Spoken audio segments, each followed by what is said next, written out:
எல்லாருக்கும் வணக்கம். நான் ஷோபனா சொன்னதை நான் திருடிக்க போகிறேன். நீங்கள் இல்லாமல் நாங்கள் இல்லை. நல்லா இருந்துச்சு அது.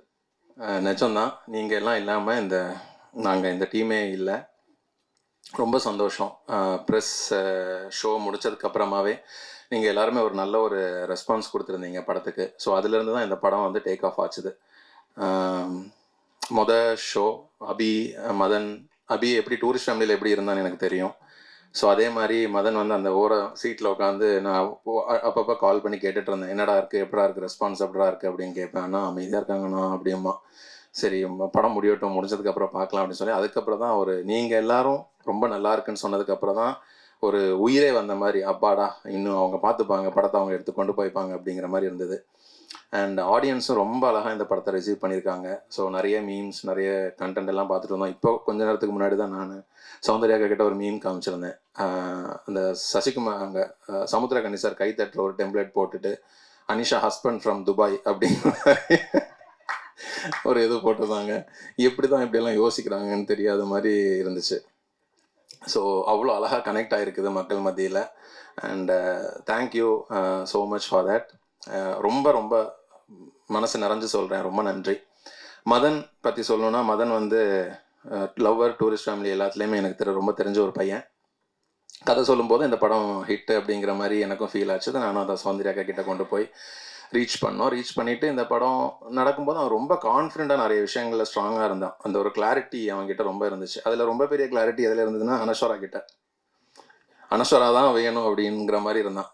சார் ரம்பா சார் அப்படிங்கிற மாதிரி, அண்ணே அனஸ்வரா அண்ணே அப்படி ஃபோன் எடுத்து டே தம்பி அப்படின்னு கேட்டால் ஹலோன்னு கூட கேட்க மாட்டான். அண்ணா அனஸ்வரா ஓகே சொல்லிட்டாங்களாண்ணா அப்படிமா. நீ தம்பி இருறா ஒரு நல்லா சொல்லிடுவாங்க. ஸோ அந்த அளவுக்கு கான்ஃபிடென்ட் அனஸ்வரா மேலே இருந்துட்டு இருந்தான். அப்போ எனக்கும் அக்காவுக்கும் யார் தம்பி இந்த அனஸ்வரா அப்படி அவங்களும் கேட்டாங்க. அக்கா எனக்கும் தெரிலக்கா பார்ப்போங்க அப்படின்னு சொல்லிட்டு அதுக்கப்புறம் தான் அனுஸ்வரா எவ்வளோ பெரிய ஒரு ஒரு அசட் அப்படிங்கிறதும் தெரிய வந்துச்சு. Thank you Anaswara for being in our இது படம். அண்ட் அபி என்னோட ரொம்ப தம்பி அவன் எனக்கு. ஸோ ஆனந்தி சொன்ன மாதிரி ஆனந்தியே டவுட் பண்ணியிருக்காங்க, ஒரு வேளை படம் நல்லா இருக்குன்னு ப்ரொமோட் தான் பண்ணீங்கன்னு. அது கூட பரவாயில்ல ஆனந்தி. அபி என்ன கமலா சினிமாஸ் ஹவுஸ்ஃபுல் 9 மணி ஷோ ஃபோன் அடிக்கிறான், அண்ணே நீங்கள் ஏதாவது பண்ணீங்களாண்ணே அப்படின்னா. டே தம்பி என்னடா என்ன எப்படி நினச்சிட்டே நீ, அதுவே ஃபுல்லாகுதுடா அப்படின்னு. சத்தியமாவானே அப்படின்னா. ஆமாடா நிஜமாதான்டா ஃபுல்லாகுது. நீங்கள் ஒன்றும் பண்ணலையாண்ணே. டே ஒன்றும் பண்ணலடா, பண்ணால் சொல்லியிருப்பேனடா அப்படின்னா.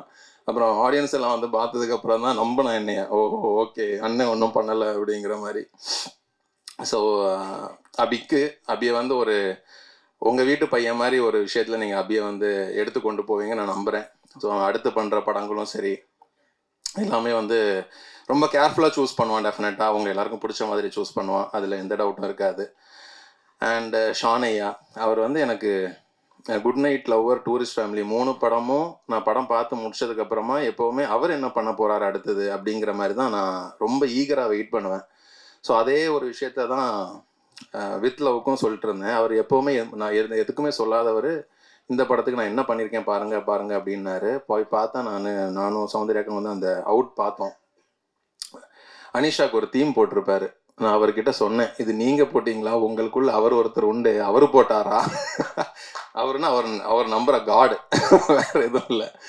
ஸோ அவரு போட்டாரா அப்படின்ட்டு நானும் மதன் கிட்ட நான் பேசிட்டு இருந்தேன். அந்த இதை மட்டும் எப்படா இந்த மியூசிக் வாங்கினேன் அப்படின்னானே. நான் ஒரு உண்மை சொல்லட்டுமானே அப்படின்னா. சொல்றா அப்படின்னு. 10 நிமிஷம் ஆச்சுனே அந்த மியூசிக் போடுறதுக்கு. மிக்சிங்கில் வச்சு நடந்துச்சுனே அப்படின்னா. மிக்சிங்கில் வச்சா என்னடா சொல்கிறேன், நான் ஏதோ பயங்கரமாக ஏதோ வேலை பார்த்துருப்பீங்க அப்படின்னு சொல்லி பார்த்தா இல்லைண்ணே, கடைசி 10 நிமிஷத்தில் நடந்த விஷயம்னே அது. ஸோ அந்த மேஜிக் ஷானையாவில் மட்டும்தான் முடியும். இன்னைக்கு அவருக்கும் ஒரு மீம் கண்டென்ட் ஒன்று பார்த்தேன், அது அவருக்கும் நான் அனுப்பிச்சு வச்சுருந்தேன். அது மேபி நான் மீம் கண்டென்ட் தான் என்னோடது இல்லை, அதில் போட்டிருந்தாங்க இளையராஜா சாரை கம்பேர் பண்ணி போட்டிருந்தாங்க. ஸோ ஹாப்பி அதை நான் பார்க்கும்போது. ஸோ அவருக்கு அந்த ஒரு இது இருந்துகிட்டே இருக்குது. அண்ட் என்னோட டீம் விஜய் எம்பி, பாலா, பிரசாந்த், ஷரத் எல்லாம் இருக்காங்க. ஷரத் நான் அவர் ஒரு சம்பவக்காரர். ஸோ ஷரத் தான் ஃபஸ்ட்டு இந்த ஃபஸ்ட் லுக்குக்கான ஒரு விஷயம் பண்ணதே ஷரத் தான். அதுலேருந்து தான் இந்த படத்தோட விஷயங்கள் கொஞ்சம் கொஞ்சமாக டேக் ஆஃப் ஆச்சுது. அந்த ஃபஸ்ட் லுக்கு எங்களுக்கு செஞ்சு கொடுத்தது சூப்பர் ஸ்டார் ரஜினி சார். அது எங்களுக்கு மறக்கவே முடியாத ஒரு விஷயம். ஒரு அபி ஒரு புது டெபியூட் டைரக்டர், ஐ மீன் இப்போ ஹீரோ. அதுக்கப்புறமா அண்ட் மதன் வந்து ஒரு புது பையன். நாங்கள் எல்லாம் டீமாக சேர்ந்து ஒரு பண்ணுறோம். அந்த ஃபஸ்ட் லுக்கை வந்து அவரோட கையால் பிளெஸ்ஸிங்ஸால் அதை பண்ணி கொடுத்தாங்க. ஸோ அதுலேருந்தே இந்த படத்தோட ஹைப்பில் ஒரு எதிர்பார்ப்பு ரொம்ப நல்லா இருந்துச்சு. ப்ரெஸ் மீடியா நண்பர்கள் உங்களுக்கு எல்லாமே ஒரு பெரிய நன்றி சொல்லணும்.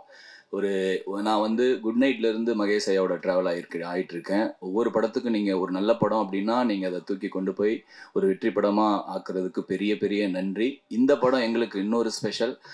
இதில் வந்து ஒரு ஒன் ஆஃப் த ப்ரொடியூசராக சௌந்தர்யா மேம் எங்களுக்கு கிடைச்சது ரொம்ப பெரிய ஒரு வரமாக நினைக்கிறோம். ஏன் அப்படின்னா நான் மற்ற படங்களுக்கு எப்படியாவது ரஜினி சாரை மீட் பண்ணிடணும் அப்படின்னு என்னோட ஆசை இருந்தது. அதை மகேஷ் ஐயாட்ட சொல்லிகிட்டே இருப்பேன்.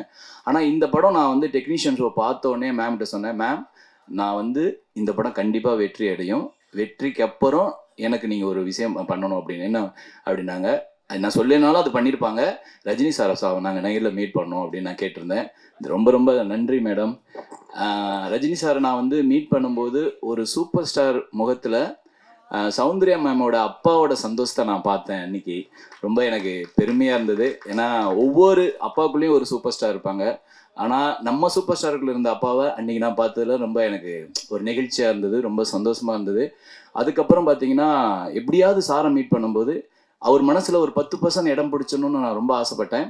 அதுக்காக நான் ஒரு கவிதை எப்படியாவது சார்ட்ட சொல்லிடணும் அப்படின்னு சொல்லிட்டு, ஏன் இந்த ஐடியா வந்ததுன்னா, வைரம் சார் வந்து முத்து படத்துக்கு பாட்டு எழுதும் போகும்போது நெப்போலியன் பற்றி ஒரு ஹிஸ்ட்ரி சொல்கிறாரு.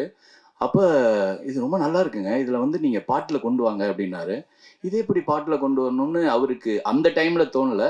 ஆனால் சார் சொன்ன அந்த கதையை வந்து ரஜினி சார் ஸ்பார்க் ஆகி அவர் வந்து இதை நீங்கள் எப்படியாவது பாட்டில் கொண்டு வரணும் அப்படின்னு சொன்னதுக்கு அப்புறம் எழுதின வரிகள் தான் மண்ணின் மீது மனிதனுக்கு ஆசை, மனிதன் மீது மண்ணுக்கு ஆசை, கடைசியில் மண் தான் ஜெயிக்கிறது, இதை மனம்தான் உணர மறுக்கிறது அப்படின்னு எழுதுனேன்னு சார் வந்து வைரம் சார் சொன்னார்.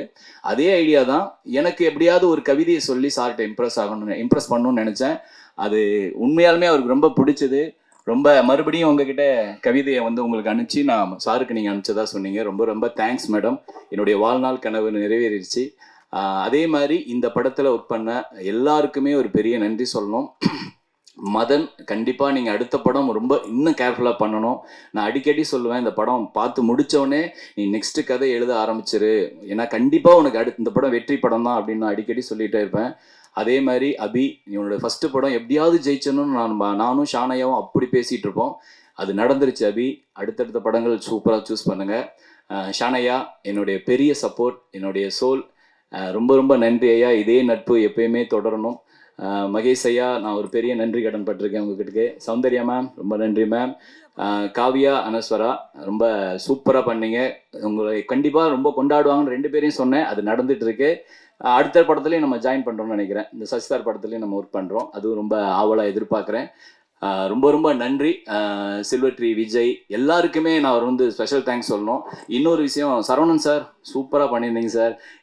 எங்கள் ஊர் பக்கத்து ஊருக்காரு, நாங்கள் வந்து பொண்டாட்டி ராஜ்யம் அப்படிங்கிற ஒரு படம் வந்து வந்ததுலேருந்து எங்கள் ஊர் பக்கத்துலேயும் ஒரு ஸ்டார் இருக்காரு அப்படின்னு நாங்கள் ரொம்ப பெருமையாக நினச்ச காலத்தில் உங்கள் கூட உட்காந்து நான் வந்து சரிசமமாக உட்காந்துருக்கிறது ரொம்ப பெருமையாக நினைக்கிறேன் சார். ரொம்ப நன்றி. மறுபடியும் சொல்கிறேன், ஊடகங்களுக்கு, மீடியா அண்ட் ப்ரெஸ்ஸுக்கு வந்து பெரிய பெரிய நன்றி. இன்னும் நிறைய படங்கள் நாங்கள் கண்டிப்பாக இந்த கம்பெனி வழியாக கொண்டு வருவாங்க. ரொம்ப இவங்க பண்ணுற எல்லா படமும் ரொம்ப நல்ல படமாக இருக்குங்கிற நம்பிக்கை எனக்கு இருக்குது. நன்றி.